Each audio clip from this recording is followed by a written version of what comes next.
Hello and welcome to our Spark Ignite session with Carver, Warwickshire and Community Voluntary Action, who are a fantastic resource here for us all. We are hosting this from Warwickshire District Council, and I'm Carol Sly, the Arts Officer of the district. So my job is actually you and pointing you funding bits and being a resource really for you to actually ask questions, network, and support the wonderful events that I know many of you have got coming up. Today, we are very fortunate to have with us Suzanne Collinson, who is the Rural Capacity and Volunteer Coordinator, Fee Spires, who is the Funding and Group Development Officer, and Leonie Yend, who is the Warwick District and Rugby Borough Delivery Manager. So we have got three wonderful people here, and even better, all three of them are going to share the presentation. So you're going to have a triple bill here, and it's free. So I'm going to kick off now with Leonie, who's going to start this session all about how Carver support voluntary and community arts organisations. Thank you all for being here, and without further ado, over to you. Thanks very much for the introduction, Carol, and hello everybody. So as Carol said, I'm Leonie and I work for Warwickshire Community and Voluntary Action. So just in case you haven't heard of us before, I'll start off by just telling you a little bit about who we are and what we do. So officially speaking, we are the local voluntary and community sector infrastructure organisation for Warwickshire and Solihull. But what that means really is that we provide support and advice to a range of voluntary organisations, social enterprises, charities, community groups, and to volunteers who all work within Warwickshire and Solihull.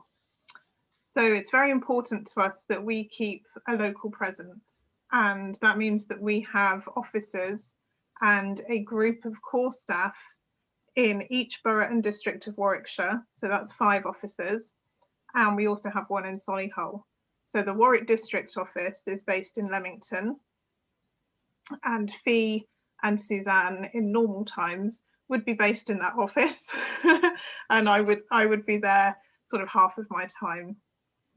Could you go on to the next slide, please, Fee? Thank you. We've been working in Warwickshire for 13 years now. We've been in Solihull 2 I think.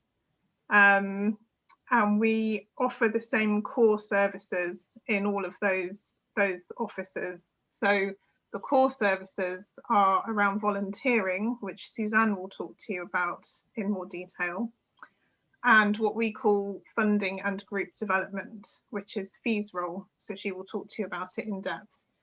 So we offer funding advice and advice around good governance and good practice to groups, and we give advice to volunteers too. As an organisation, we also offer training and events.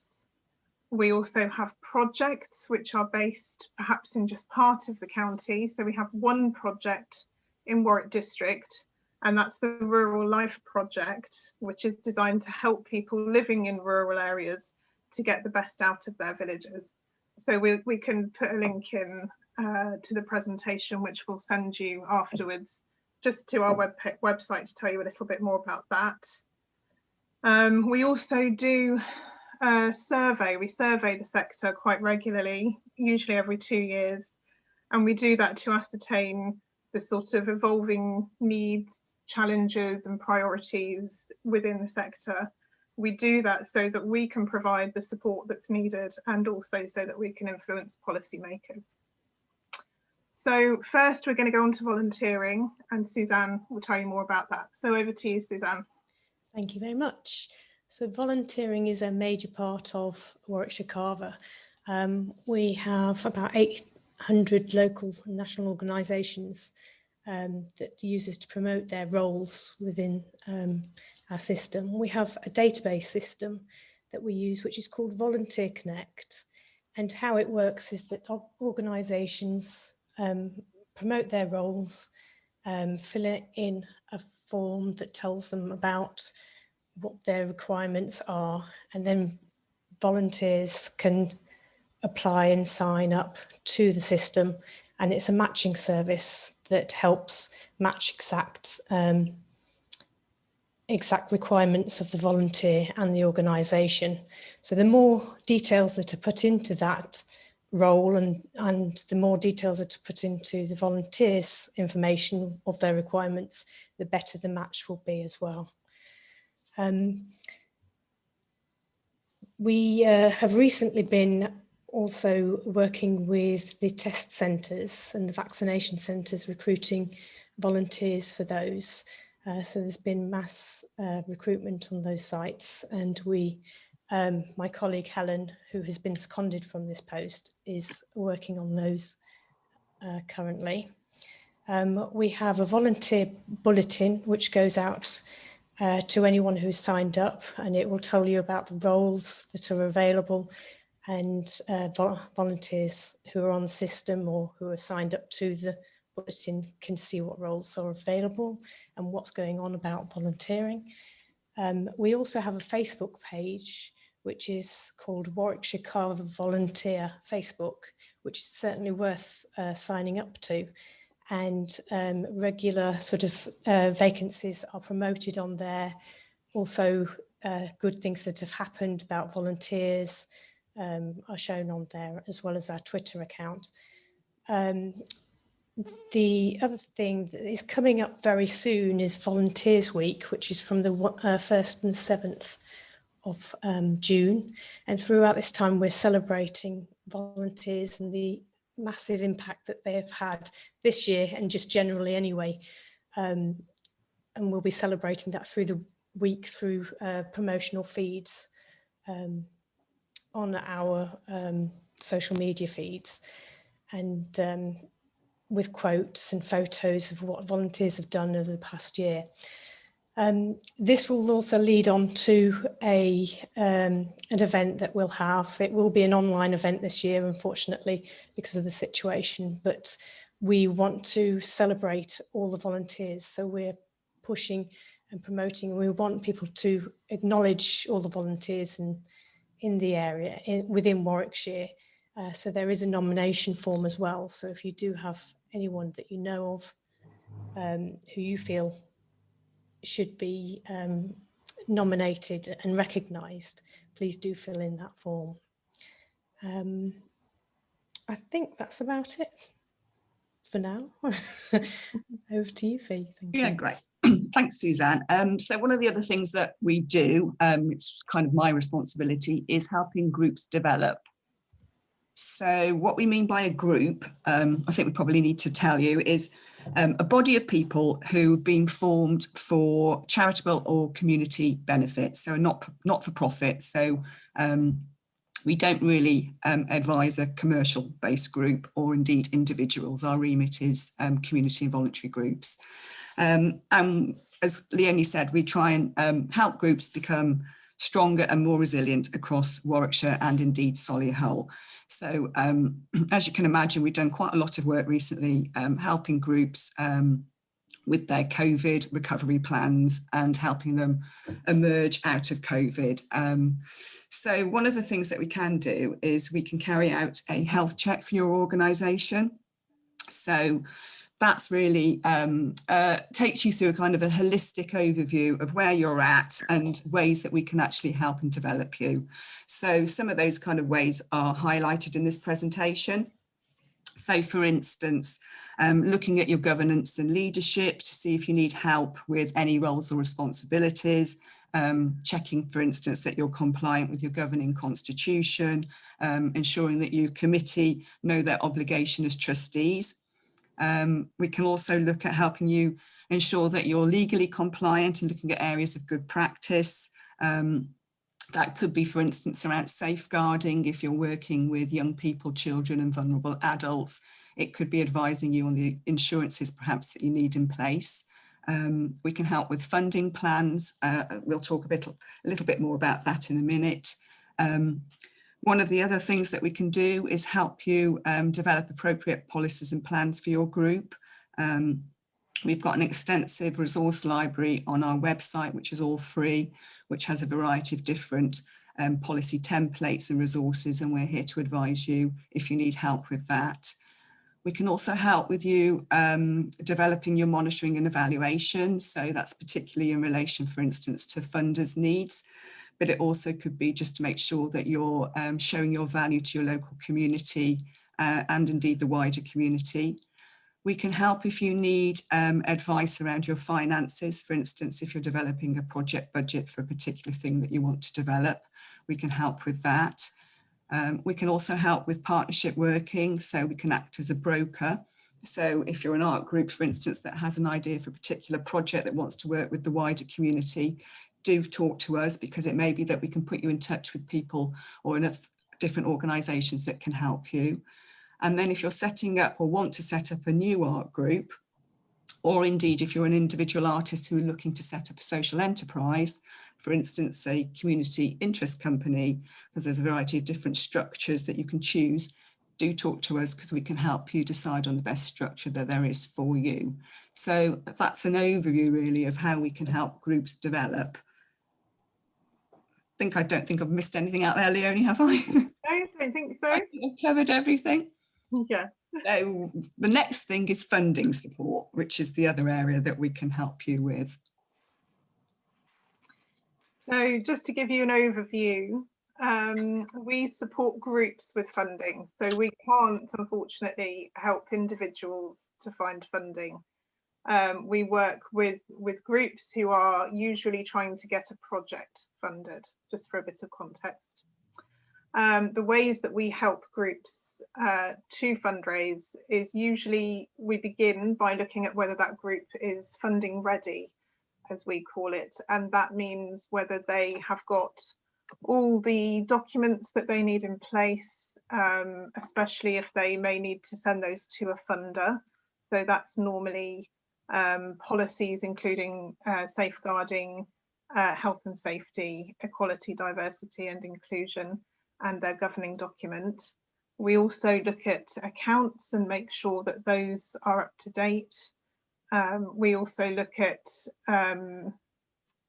evidencing the need for a project. That's often a question on funding applications that people find most difficult. So it might be that there's a bit of consultation to do or evidence gathering to do in preparation for an application form. We also look at things like the multiple index of deprivation to try to help groups gather the evidence that they will need for funding, for applying for a grant. We also look at how one might diversify their incomes. So we don't just look at applying for grants. We also look at earning an income where that's possible, donations, events, crowdfunding, and different sources of grant income. So from charitable trusts and foundations, yes, but also from statutory sources where that's appropriate. We can also help you identify where to apply to for a grant, because we have access to a funding database.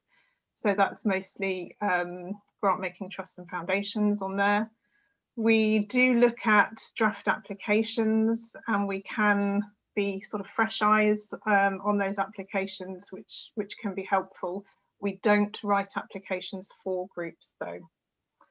We also have in the past done regular funding communications, so like a funding newsletter. We suspended that when COVID started to focus on COVID funding specifically, about sort of resilience and recovery funding. We're now looking at moving back to a regular funding bulletin that's wider than COVID resilience or recovery. We would encourage groups to sign up to our weekly newsletter, eGrapevine, because that gives you up-to-date information on funding opportunities and other useful information and news, including locally to you in Warwick District. I think that's everything on that, Fee. Thank you. We thought it'd just be useful to highlight some grants for the arts that might actually be useful to you. And as Leonie said, we can share this presentation, so you don't need to write down all the links. So It's worth noting that for a lot of grant applications, you would need to be a registered charity, but there are other grants available if you're a constituted group with your own bank account. But I've just highlighted here some smaller trusts.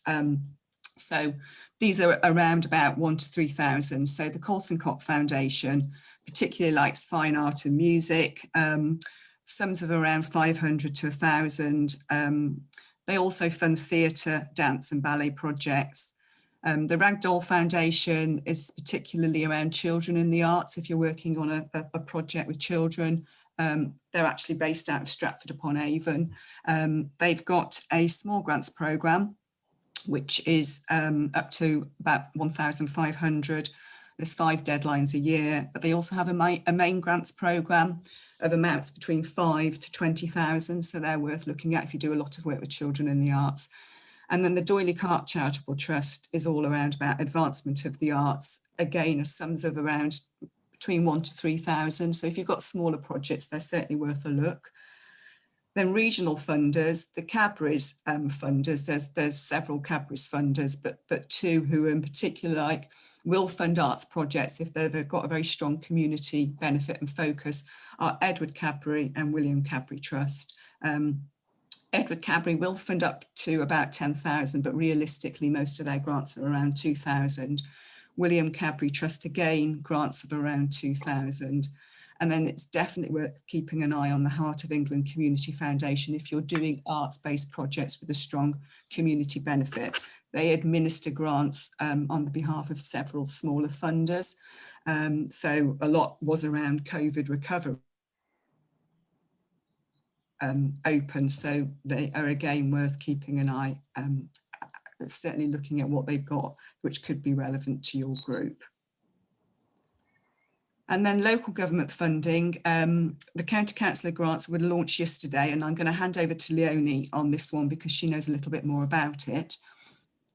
Yeah, so thanks, Fee. Just to let you know that the Warwickshire County Council Councillors Grant Fund for this year has just opened yesterday and is open till the 11th of July.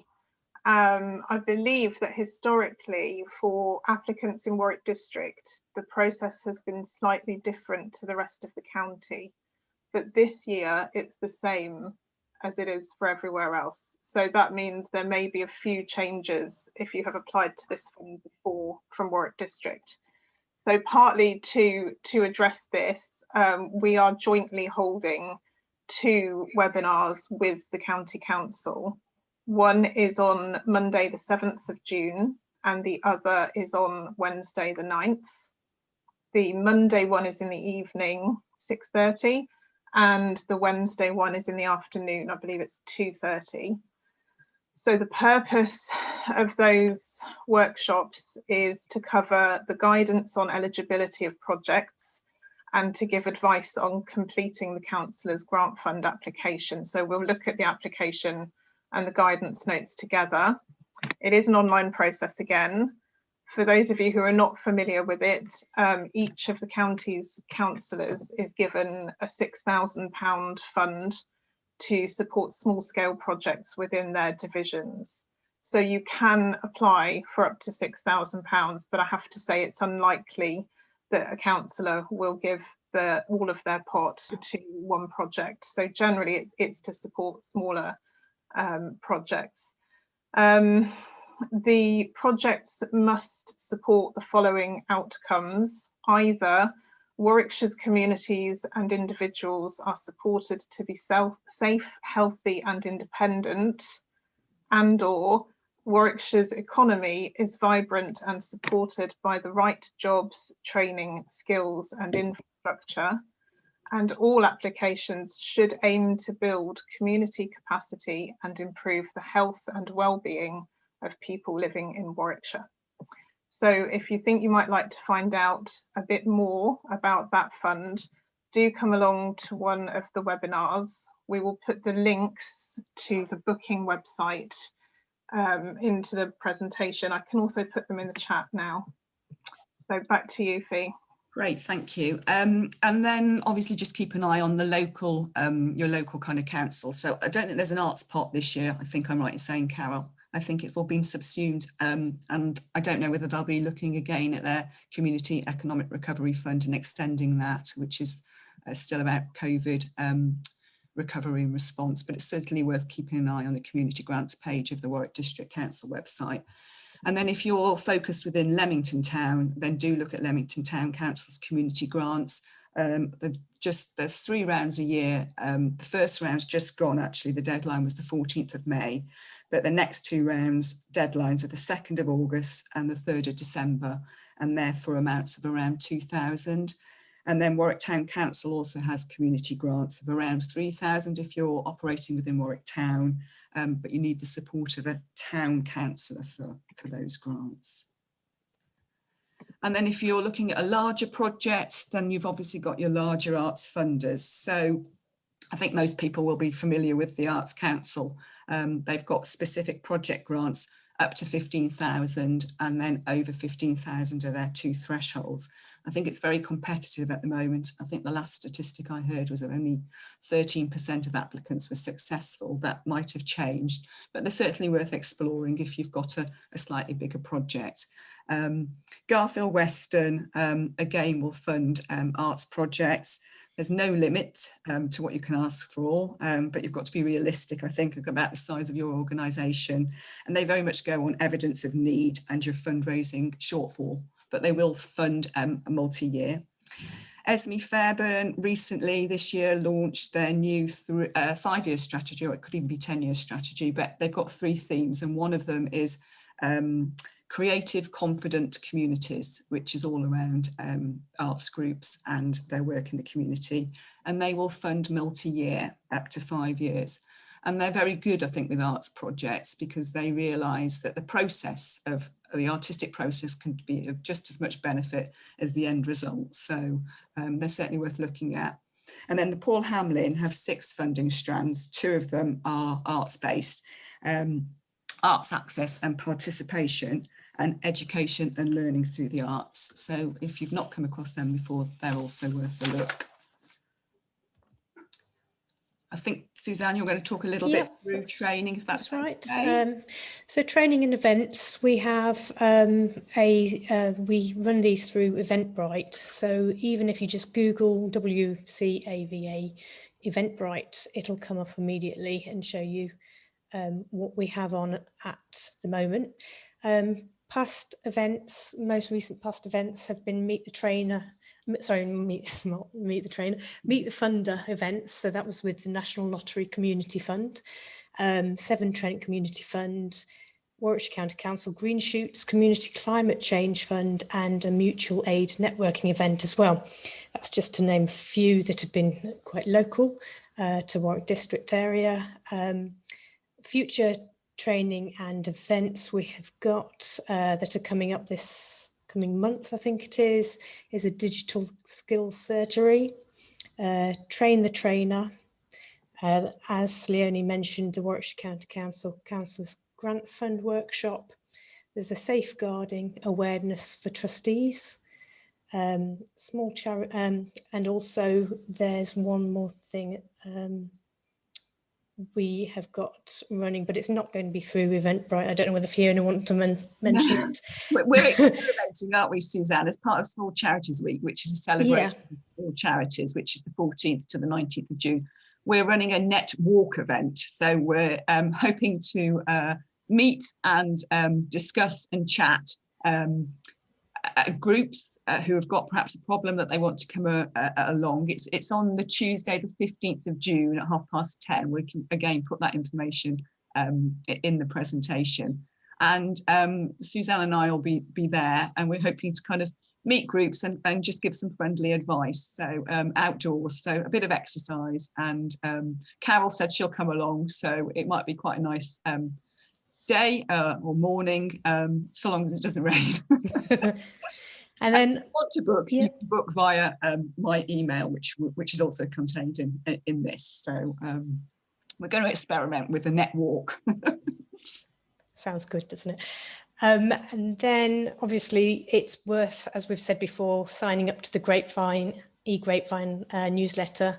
It has all the events on it as well as lots of things going on with all different organisations and their promotions. Great, thanks, Suzanne. And then one thing that we would encourage you to be is a member of CAVA, which is free, but it does actually come with a range of benefits. So just some of those are that you can list your organisation on the Warwickshire and Solihull Community Directory. You get discounted rates. So for instance, if you do employ people, we've got our BOSS system, our back office support system, where you can get preferential rates on things like payroll, IT, telecoms and HR advice. And then also if there's any paid training events, we do most of them free, but if there are, you get discounted rates. And you can have access to our resource library without membership, but we do encourage you to be a member. So again, you can sign up via our website, and there's the link, and it'll all be in the information after this presentation. So I think that's it. That's our contact details. That will also be contained within the presentation, so there's no need to jot that down. Who we are, our email, and we're all working mainly from home at the moment, so it's mobile telephone numbers if you want to contact us. If you've not signed up for their bulletin, I really highly recommend it, because it just keeps you in the loop of also on a bigger picture of different things going on. And your volunteer week starts when? It's the 1st to the 7th of June. So that's when we'll be celebrating all volunteers who have done all sorts of things throughout the year, from befriending to helping with COVID to just keeping things ticking over. And we'll just be celebrating all the positive things that they've been doing. Brilliant. Is that a good time also to put a pitch in? Because I know some groups are needing some more volunteers. Is that a good time to also pitch, or it's not really about that? It's more about celebrating. It's about celebrating, and if obviously people want to sort of come, you know, the more volunteers that sort of register and become volunteers, the better it is as well, and promote what volunteering does for the organisation and the volunteer as well. So it's to do a bit of both, really. I think without further ado, Warwick District Council would very much like to thank Warwickshire Community and Voluntary Action for taking part in this Spark Ignite session, because you've shared a lot of information. I think we're all going to go and process it. And in a few days, this will be put together and we will share it with all the attendees, so you've got a record of it. And what would be wonderful is also if you then further share it on, because I think the information being shared today, I'm sure you can all think of somebody who actually this is quite useful information to know, and will actually help your organisation to move forward, because we all know that a lot of artists are being particularly challenged in this time. So we all need to be quite supportive of each other and share as much as we can. And the next workshop will be on Tuesday, June the 8th. And that's all about being a freelancer, how you're supported as a freelancer and what the network exists there. But for now, I think I'd like to give you a virtual round of applause for wonderful information, and thank you for your time. And we all look forward to working more with you in the future. Take care. Thanks all for attending, being lovely guests.